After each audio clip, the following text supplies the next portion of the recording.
tayo sa second week ng ating series, The Peace of Mind. And ang topic natin ngayon ay tungkol sa emosyon na lahat tayo nakakaranas o naranasan na natin. Whether you admit this or not, lahat tayo nagkaroon na ng worry. Tama? Lahat tayo nag-worry na. Minsan, araw-araw tayo nag-worry.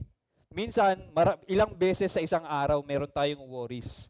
Tama? At pag hindi natin nabantayan yung worries natin, nasobrahan tayo sa pag-worry, that every day we are worrying, same, kung ano man yung pinag-cause ng ating worry, nagiging anxiety na siya. Yan, parang diba, nagiging anxiety na siya. Kasi ang anxiety ay nag-umpisa sa worry. Doon po yan nag-uumpisa. Okay? So, lahat tayo nakakaranas niyan, whether i-admit mo man o hindi. And minsan, nagigilty tayo. Sino dito naranasan na guilty siya kasi nagkaroon siya ng worry? Nagkaroon siya ng guilt kasi naranasan siya mag-worry. Nagkaroon siya ng guilt kasi naranasan niyang magkaroon ng fear or ng takot. Taas ang kamay. Yes. The same thing din sa akin. Nag-worry din ako, natakot din ako. At nag-guilty ako. Sabi ko sa Panginoon, patawad Panginoon, nag-worry ako. Because I know, dapat hindi ako nag-worry.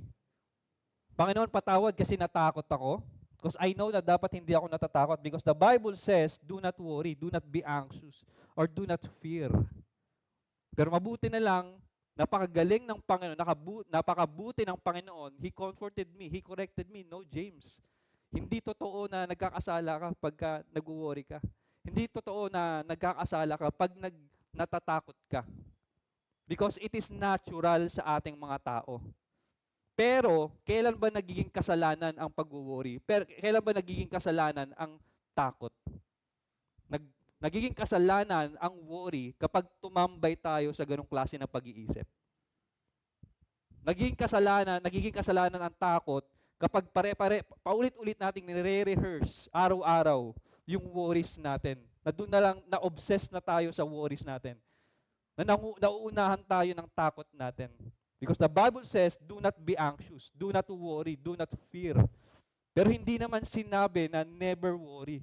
Hindi naman sinabi na never fear, never be anxious. That's very different. Tama?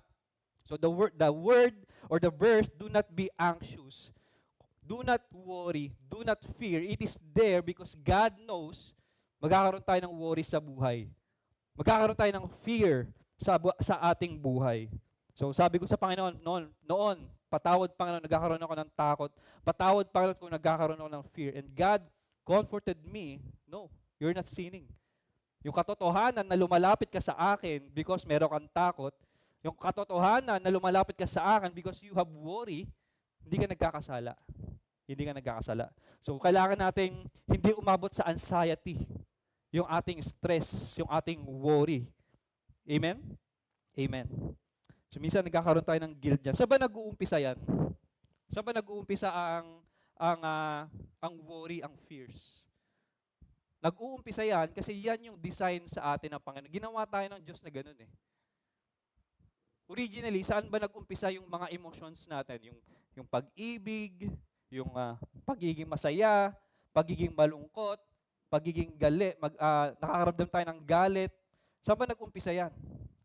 Yung mga emotions natin, nag-umpisa yan sa Panginoon. Capable ang Panginoon ng mga emosyon na yan. At tayo, ginawa tayo ng Panginoon na nararanasan din yan because God created us in His own image. Pero meron tayong mga emosyon, because of the limitations na sinet sa atin ng Panginoon, meron tayong mga bagong emosyon na hindi nararamdaman ng Panginoon. Halimbawa, takot. Hindi nakakaramdam ng takot ng Panginoon.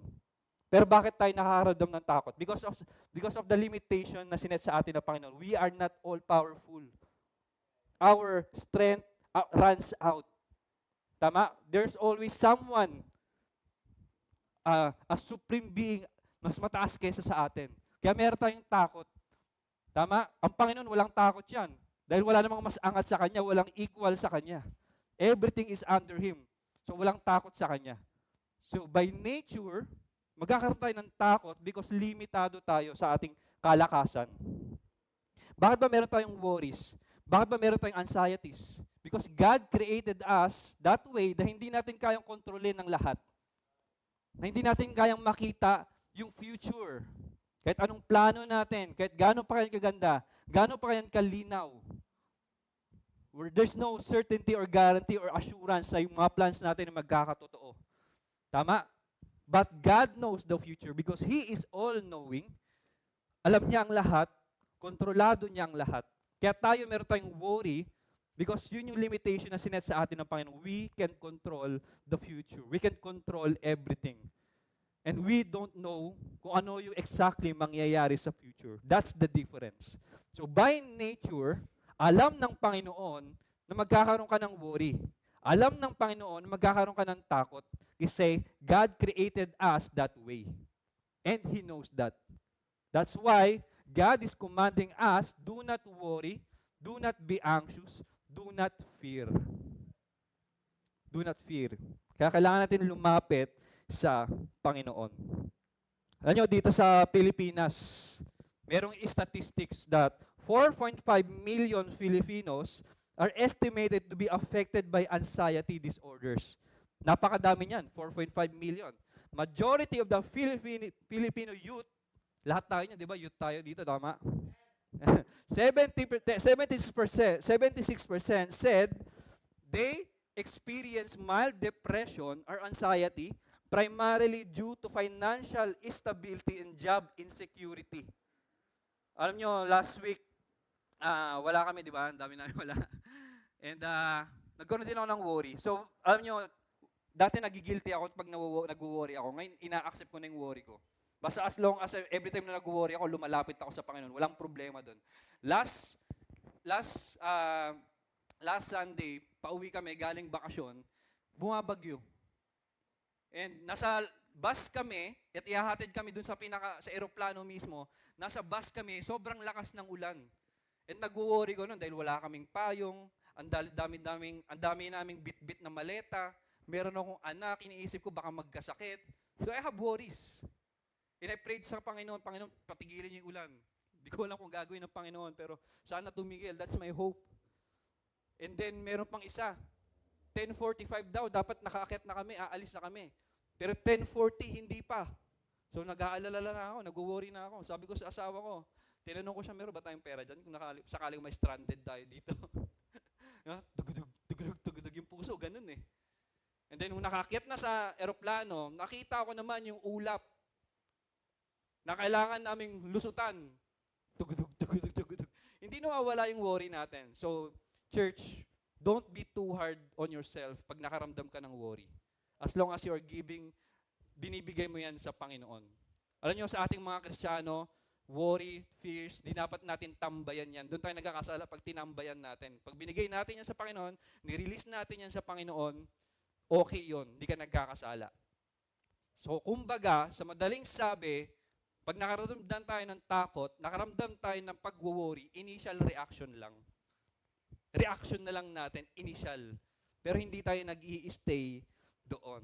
So, nearly 7 in 10 Filipinos say they experience at least mild forms of anxiety, depressions, or stress, placing the country among the highest globally for stress levels. So, ibig sabihin yan, hindi limitado doon sa mga nakikita natin sa social media na nagpo-post na meron silang anxiety, na meron silang depression, sa mga taong nasa labas. It is inside of our home. 7 out of 10, napakalaki niyan. Tama? 70%. So, I can safely say that every house, every family, merong nakakaranas ng anxiety, depressions, or stress. Kasi ang katotohanan niyan, hindi ibig sabihin na Kristiyano tayo ay immune tayo sa stress, na immune tayo sa problema, na immune tayo sa worry, sa takot, no. Hindi tayo magiging immune dahil Kristiyano tayo. What's the difference between two person that have same situation? I mean, parehas na parehas ng problema, parehas na parehas ng worry, everything, parehas na parehas ng sitwasyon. Parehas ng cause ng kanilang anxiety, ng sadness, Pero ang pagkakaiba lang nilang dalawa, yung isa, merong Kristo, yung isa wala. So what's the difference between the two? The difference between the two ay merong Kristo yung isa. So yung burden niya can be lightened. Kasi merong Diyos na nagke-carry ng kanyang burden. Merong peace. Pero yung isa, ayun, dahil wala siyang Kristo, sinasarili lang niya yung problema niya, there's heavy loads. What happened?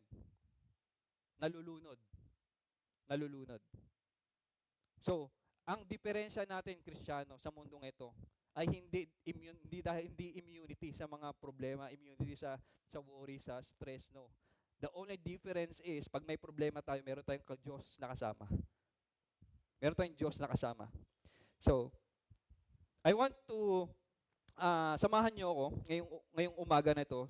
Pag-aralan natin yung salita ng Panginoon. And dito tuturuan tayo kung paano i-heal yung ating anxious mind. There's a pattern here na ang solusyon sa anxiety is rejoicing. Pagre-rejoice. And there's a pattern sa pagre-rejoice na ituturo ko ngayong umagang ito. That's pray, pause, and praise. Now let's start with rejoicing. What is rejoicing? Sabi sa Philippians 4:4-6, rejoice in the Lord always. I will say it again, rejoice. Let your gentleness be evident to all. The Lord is near. Do not be anxious about anything. Ano yung ibig sabihin niyan, Pastor? Ano yung ibig sabihin niyan, Pastor James? Rejoice in the Lord always? Wag mo sa akin sabihin yan, Pastor James. Di mo alam ang problema ko, Pastor James. Di mo alam gaano kalaking bill ang naghihintay. Di mo alam yung nararamdaman ko, yung sickness ko, kung gagaling pa ako, hindi. Hindi mo alam kung ano yung future ko sa career ko. Hindi ko alam kung ano mangyayari sa anak ko in the future. Di mo alam, ibig sabihin, di mo ako naiintindihan, Pastor James, so don't tell me na mag-rejoice. Yes, di ko naman sinabi yun eh. Sabi lang ng Panginoon yun. Rejoice in the Lord always. And I will say it again, rejoice. Church, this is not, hindi ito basa-basang salita lamang. This is a command na binigay sa atin ng Panginoon. Rejoice in the Lord always. This is not a memory verse. This is a life verse. Rejoice in the Lord always. And I am a living testimony na sa gitna ng bagyo, you can find joy sa Panginoon. Because joy is based not in our circumstances, but joy is based in the presence of God. In the presence of the Lord. Doon ang joy eh. Alam niyo, last year, everybody here knows my story. Tama? Ilang buwan akong hindi naka-attend ng church because hindi ko kayang pumunta dito. Meron akong problema sa likuran. And the moment na kaya ko nang pumunta dito, pumunta ako kahit na feeling ko napaka-fragile pa rin ng lower back ko. Kahit na hindi ako makatayo ng straight, pumunta pa rin ako dito kasi kaya ko na eh. Tama? And nandun ako sa pinakalikuran, sa gitna niyan, ng salamin. Diyan, nakaupo ako diyan. And during praise and worship, hindi ko makontain yung aking puso. I really cried out to the Lord. I don't know kung may nakakita sa akin noong mga panahon na yon. Kasi sobrang ingay ng banda. Andun lang ako sa likod, umiiyak at nagpapasalamat sa Panginoon. Sabi ko sa Panginoon, maraming salamat, andito na ako ulit. Maraming salamat, Panginoon, dahil because of your faithfulness. Kahit na unfaithful ako sa inyo. Then during that time, I found my peace sa presensya ng Panginoon. But after that, masakit pa rin naman yung likod ko. Andun pa rin naman yung problema namin mag-asawa. That time, parehas kaming walang trabaho. Meron kaming anak, di ba? So imagine na lang kung ano yung worries ng isang pamilya na walang source of income at meron pang sakit na pabalik-balik sa ospital. After kong magpasalamat sa Panginoon, humingi ng tawad sa Panginoon, I found my peace. Ganun pa rin naman yung problema. Wala naman nagbago after that. But I have found my peace. Why? Because magpapatunay lang yon na ang joy hindi base ay ang joy ay hindi nakikita doon sa circumstances or not based doon sa sitwasyon na meron ka. Pero ang joy mo ay nasaan? Nasa Panginoon, nasa presensya ng Diyos. So it is very possible. This is very possible that you can rejoice sa gitna ng bagyo. Sino ba nagsulat nito? Apostle Paul. Habang sinusulat niya to, nasaan ba siya? Nakakulong. Nakakulong. So rejoice in the Lord always, and I will say it again, rejoice. It is very possible sa Panginoon, Jesus. Mga ordinaryong tao, walang Kristo sa buhay, I don't know if they can find true joy on their own. Pero sa ating mga Kristiyano, kahit anong bagyo pa man yan, anong problema man yan, we can find peace and joy sa presensya ng Panginoon. Kasi totoo naman, Kristiyano, hindi Kristiyano, walang pagkakaiba sa sitwasyon. There's nothing new under the sun. Hindi ibig sabihin na Kristiyano ka at hindi ka Kristiyano, magkaiba na yung nararanasan nyo. Pare-parehas lang. Pare-parehas lang. The only difference is we have God na pwede nating lapitan, meron tayong Diyos na pwede nating sabihan ng mga problema natin. So, how can we rejoice sa Panginoon? There's a pattern. Nag-uumpisa yan sa panalangin. Nag-uumpisa yan sa pagdadasal. I don't know about you. When was the last time you prayed to the Lord? Hindi counted yung pagkain mo. Nagpasasalamat ka sa pagkain mo. When was the time that you really prayed to the Lord? Merong kwento rito sa 2 Chronicles 23. There's a king, the king of Judah, Jehoshaphat. Jehoshaphat was terrified by this news and begged the Lord for guidance. Kasi during this time, sa Judah, maraming kaaway. There's a coalition of enemies. Ibig sabihin nun, hindi lang against isang nation, kundi multiple nations against Judah. And Jehoshaphat, that time, was the king. Imagine mo na lang, ang dami mong kaaway. Isa kang hari. Kahit saan ka tumingin, may kaaway. Jehoshaphat was very terrified in the news and begged the Lord for guidance. He also ordered everyone in Judah to begin fasting. Ito yung ginawa nila sa 2 Chronicles 26:9. This is their prayer. Nung nalaman nilang they are surrounded by enemies, they prayed. Hindi lang si Jehoshaphat, pero yung buong nation of Judah. Lord, the God of our ancestors, are you not the God who is in heaven? They are praising God. You rule over all the kingdoms of nations. Power and might are in your hand, and no one can withstand you.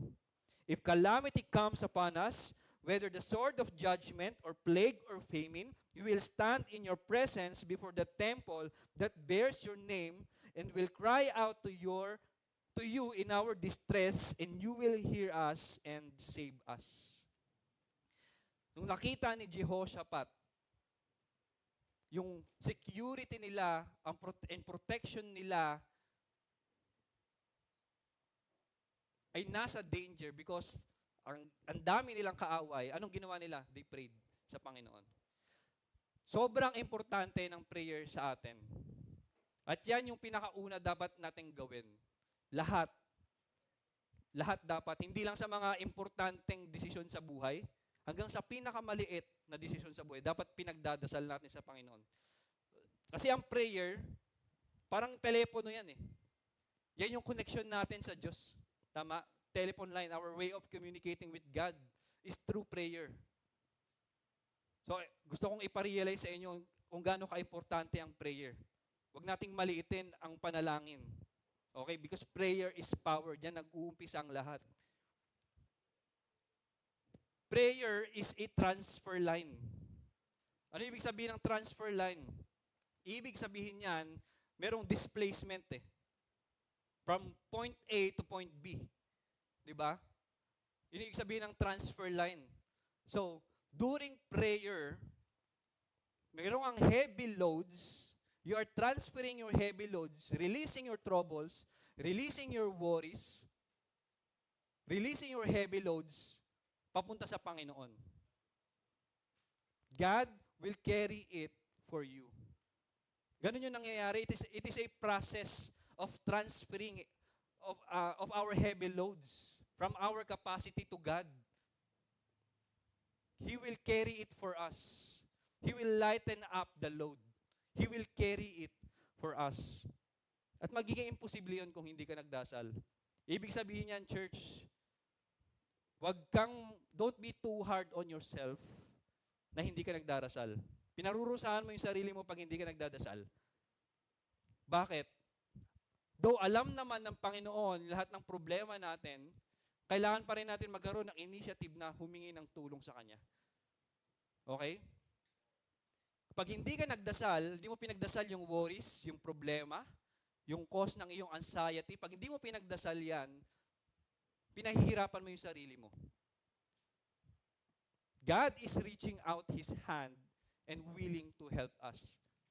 Bawasan yung load. He will carry it for you. Your burdens, your worries. Don't be too hard on yourself. Pray. Pray everything. Lahat ng problema ipag-pray natin. Kasi alam niyo bakit dapat natin ipag-pray? Because if you don't pray, you are denying God. You are denying yourself. You are denying yourself ng pagkakataon na tulungan ka ng Panginoon. Okay? If you don't pray, you are denying yourself of help from God. Ano ba ang tiwala? Ito yung second verse na kinabisado ko after John 3:16. Gusto ko tong verse na to. Sa Proverbs 3:5-6. Trust in the Lord with all your heart and lean not on your own understanding. In all your ways acknowledge Him and He shall direct your path. Alam niyong lahat yan. Alam kong paborito nyo rin yung verse na yan. First year ng pagiging Kristiyano, kinabisado ko na yan. And until now, from time to time, I'm meditating on that verse. Trust in the Lord. Ano ba ibig sabihin ng tiwala? Ano ba ibig sabihin ng trust? Alam niyo ba na mayroong iba't ibang level ng tiwala? Mayroong iba't ibang level ng tiwala. Meron kang tao na hindi pinagkakatiwalaan. Meron kang tao na medyo pinagkakatiwalaan.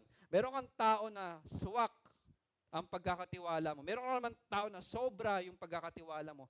There's different levels of trust. Tama? So, I'm asking you right now, gaano ka nagtitiwala sa Panginoon?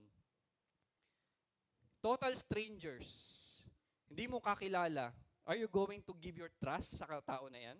Never. Tama? Imposible yun. Hindi ako magbibigay ng tiwala sa taong hindi ko kilala. Pero paano lumalago yung tiwala? Di ba overtime kapag meron kayong fellowship? Di ba overtime kapag nakikita mo yung reliability ng tao na yon? Alam mo ba na pag hindi ka nagdasal, you are denying God the chance to prove Himself trustworthy?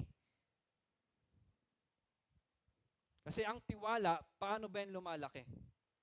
Kapag patuloy na napatutunayan yung reliability. And that's only possible if you pray. Bakit? Kasi pag nagpipray ka, you are acknowledging that hindi ka kumpleto, na hindi ka kulang at hindi mo kaya ang lahat. That God is reliable. You are stripping your pride, you are stripping your self-reliancy at nagre-rely ka sa Panginoon. Yun ang nangyayari pag tayo ay nagdarasal, pag tayo ay nagpipray. At paulit-ulit nakikita natin kung paano ka-reliable ang Panginoon at lumalaki yung tiwala natin sa Panginoon. Ganun po yung nangyayari dyan, Kristiyano. Ganun yung nangyayari. So pray. Huwag niyong hayaan huwag kayong maging huwag niyong i-block yung pagtulong sa atin ng Panginoon. Dahil sabihin ko sa inyo, every time that you pray sa Panginoon, God will prove Himself trustworthy. That He is reliable. That He will help you. Ganon, lumalaki ang ating paniniwala sa Panginoon, yung trust natin sa Panginoon. Alam niyo bakit? Kasi kapag nagdadasal ka, you have mental acknowledgement that God is better than you. When you pray, you have meron kang record ng mga bagay na ginawa sa iyo ng Panginoon when you pray. Meron kang mental counting. Alam mo yung mga testimony mo, mga problema mo sa buhay na ipinagdasal mo at kumilos ang Panginoon Meron kang track record ng mga bagay na ginawa sa iyo pag nagdarasal ka. So makikita mo na kung gaano ka-reliable ang Panginoon. So don't deny yourself help. Don't deny God the chance to show that He cares. Don't deny yourself the chance to grow spiritually. Because trust is earned and trust grows when proven over and over and over. So kailangan natin pagbigyan ng chance ang Panginoon na i-prove yung kanyang trustworthy sa atin. At magiging posible lang yan kung ikaw ay nagdarasal. And napakaganda rito kasi merong isang neuroscientist na ang pangalan ay si Dr. Caroline Leaf. Because prayer is not, hindi lang yan para sa isipan natin, sa spiritual natin. It is so effective that it also affects us physically. Kasi sabi rito, it has been found that 12 minutes of daily focused prayer over an 8-week period can change the brain to such an extent that it can be measured on a brain scan. Ibig sabihin yan, yung prayer, akala natin spiritual lang, yung prayer, akala natin nagsusulat ka lang sa hangin, nagsusulat ka lang sa tubig, it is good for our soul, it is good for our mind, it is good for even sa ating physical. Kasi yung pag-i-scan, di mo naman makikita yung bagay ni spiritual sa scanner Di ba? Pero dito meron silang nakita na yung pagbabago sa isipan. That's how effective prayer is. So church, I'm urging you to pray lagi, araw-araw. Kahit gaano pa kalaki yung worry na yan, gaano kaliit, gaano pa kaimportante o hindi masyadong importante, pray for everything. Pray for everything. So, next is, we need to pause. But before that, I will read this verse. Sabi rito, sa 2 Chronicles 20:12, "For we have no power to face this vast enemy that is attacking us." Yan yung sabi ni Jehoshaphat. "We do not know what to do, but our eyes are on you." And in 1 Peter 5:7 says here, "Cast all your anxiety on Him because He cares for you." After natin mag-pray, it is time to pause. Seryoso? Alam mo, mahirap to, yung stillness na tinatawag. Napakahirap niyan. Yung, Pastor Jason, ang dami ko ng problema sa buhay. Ang dami kong ginagawa, I'm too busy, wala na akong oras. Tapos sasabihin mo sa akin, pause, stop. What? Pastor James, ang kailangan ko, answered prayer. Hindi tumigil. Minsan ganyan tayo, minsan impatient tayo tama. Pero ang sabi dito, after mo mag-pray, kailangan mo mag-still. Yung tinatawag na stillness, kailangan mo tumigil. Stop moving. Kailangan mo mag-pause. 2 Chronicles 20:12-13 says, "We do not know what to do, but our eyes are on you. All men of Judah, with their wives and children and little ones, stood there before the Lord." And in Psalms 46:10 says, "Be still and know that I am God." Yan yung utos sa atin ng Panginoon. Stop moving. Pause. Wrestle with the Word of God. Kasi hindi naman ibig sabihin na tumigil ka, nakatunganga ka na lang idle. Dapat meron kang ginagawa. Tama? Kasi ang sabi dito, we do not know what to do, but our eyes are on you. Diba? Sabihin nun, tumingin ka sa Diyos. Ibig sabihin yan, wrestle with the Word of God. Spend time with His Word. Meditate on His Word. Know God. Hindi, alam mo, hindi natin makikilala ang Panginoon pag hindi tayo nagbabasa ng Bible. Because the Word of God, that's God discovery. You're discovering God pag nagbabasa ka ng Bible. And while you are discovering God, you are also discovering something about yourself. At makikita mo yung sufficiency ng Panginoon, makikita mo yung sarili mong insufficiency pag nagbabasa ka ng Biblia. Ano yung dami, ang gulo ng mundo, tama? Sabi nga ni PB, ang gulo ng mundo eh. Ang gulo sa social media, tama. Magkakaroon pa ba ng hustisya? Sobrang yaman kaya na niyang paikutin ng batas. Pero ako naniniwala ko merong hustisya sa Panginoon. Ang gulo ng mundo, may gera, may mga batang naiipit, nawawala ng mga magulang. May pag-ibig ba sa mundong ito? Hirap, di ba? Pero alam kong pag-ibig ang Diyos. God is just. God is sovereign. God is good. God is unchanging. Hindi mo malalaman yung mga bagay na yan if you are not reading the Word of God. So kapag bombarded ka ng stress, bombarded ka ng worries, bombarded ka ng anxieties, that's your trigger to stop and seek the Lord. Alam niyo, walang risk. Walang risk sa pagbabasa ng salita ng Panginoon. Walang risk sa pagme-meditate sa salita ng Panginoon. Alam niyo kung nasaan yung risk? If you move forward without God, andun ang risk. And it says here, sa verse na to, I want you to personalize this verse. Sa 2 Chronicles 20:15 and 17. Do not be afraid or discouraged because of this vast army. Personalize this. Yung vast army, palitan mo ng iyong worries, ng iyong problema. Do not be afraid or discouraged because of this vast army. For the battle is not yours, but God's. Sa Panginoon.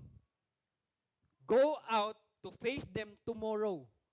Go out to face them later. Kung meron kang problema ngayon, you have to face God first before the battle, before your problem. Sabi yan, tama? Go out to face them tomorrow, later. And the Lord will be with you. So before we face the battle, before we face our worries and fears, Diyos muna. Panginoon muna. Pause ka muna. Mas risky kapag nagpatuloy ka sa ginagawa mo, pero hindi mo kasama ang Panginoon. Know the Lord, wrestle with His Word, discover God, seek Him, know Him. And pinakahuli is, it's time to praise. Una, pag mag-pray ka, pray everything. Bago ka sumabak sa humarap sa problema, meditate sa salita ng Panginoon, seek the Lord. And pangatlo, praise. Sabi dito, after consulting the people, Jehoshaphat appointed men to sing to the Lord and to praise Him for the splendor of His holiness, as they went out at the head of the army, saying, give thanks to the Lord for His love endures forever. Sabi dito, Jehoshaphat appointed men to sing to the Lord and to praise Him for the splendor of His holiness, as they went out, where? At the what? At the head of the army. Alam nyo, sa gera kalokohan to. Yung army mo, nasa harapan, mga praise and worship team, nako po, pupunta ka ng gera, ang nasa harapan may hawak ng tambol, may hawak gitara, keyboard, kumakanta. Hindi ka pupunta sa gera na nandun yun yung mga nasa harapan, tama? Pag nasa gera, ano yung dapat nasa unahan? Andiyan dapat yung mga may hawak ng shield, may hawak na spear, pero dito, ano yung nasa harapan? Worshipper. Worshipper. Ano yung ibig sabihin nito? We face our problem with praises. With praises. Karamihan sa atin nagpipraise. Kailan? We praise pag victory. We praise after the battle. Pero ang sabi dito, you praise even before the victory. We praise habang andyan yung battle sa harapan natin, andyan yung worry sa harapan natin. Yan ang ibig sabihin niyan. Praise before the battle and not after the victory. Now, I will end with this. Bakit ba tayo nag-worry? Sinabi ko na sa inyo kanina, it is not a sin. So don't be guilty kapag ka meron kang worry. Yan yung limitation na sinet sa atin ng Panginoon. We worry, we fear, because we are not all powerful, we are not all knowing. We are not sufficient. Kaya dapat lagi tayo lumapit sa Panginoon. Nagiging kasalanan ang pag-worry. Kapag yan na, pag-obsess ka na sa future mo, pag-obsess ka na sa plano mo sa buhay, pag-obsess ka na sa uncertainty ng problema, ng kinabukasan. Diyan yan nagiging kasalanan. Pero alam mo ba na merong klase ng future na pwede kang ma-obsess? Merong future na pwede kang ma-obsess? Na hindi ka magkakaroon ng anxiety, na hindi ka magkakaroon ng worry? Merong ganun. Bakit lang ba tayo nag-worry? Kasi hindi natin sigurado ano mangyayari in the future. Kaya meron tayong worries. Pero merong future pala na pag inisip natin, hindi tayo magkakaroon ng anxiety and worry. Wow. Ano yan, PJ? Ay, P. James, ano po yan? Alam nyo, totoo yung sinabi ni Pastor B-Boy kanina na ang gulo ng mundo. Tama. And maraming beses ako nagdarasal sa Panginoon. Panginoon, kailan ka babalik? Maraming beses. Panginoon, kailan ka babalik? Ang gulo na sa mundo. There's lawlessness na. Ang dami nang naiipit na bata sa gera. Lalo na pag yung nakikita ko yung mga bata na naiipit sa gera, kasi meron akong anak 2 years old, 3 years old na wala na magulang, nasa gitna ng gera, hindi makakasurvive. Sumasakit yung, ang sakit sa damdamin. And nagdarasal ako sa Panginoon, kailan ka ba darating? Bakit yun ang dasal ko? Kasi alam kong merong future . Pag binasa natin yung Biblia, alin ba dyan yung mga pinakamagandang mundo? Yung nasa unang part ng Genesis at nasa huling part ng Revelation. Parang sandwich. Naka-sandwich yung imperfect world ng Genesis and yung huling part ng Genesis yung unang part ng Genesis na perfect at yung huling part ng Revelation na perfect. Sandwich between them, yung mundong imperfect. Saan tayo? Sabi ko, Panginoon, kailan ka ba babalik? Kailan ba magkakaroon ng world peace? Kailan ba lahat to mangyayari? Bumalik ka na. Kasi kailangan ka na ng mundo. Kailangan na matapos ng nangyayari sa paligid natin. At umiiyak ako minsan.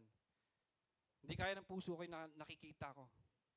And habang darasal ko yan, nai-imagine ko yung langit. Nai-imagine ko yung fellowship ko sa Panginoon. Eternally. No?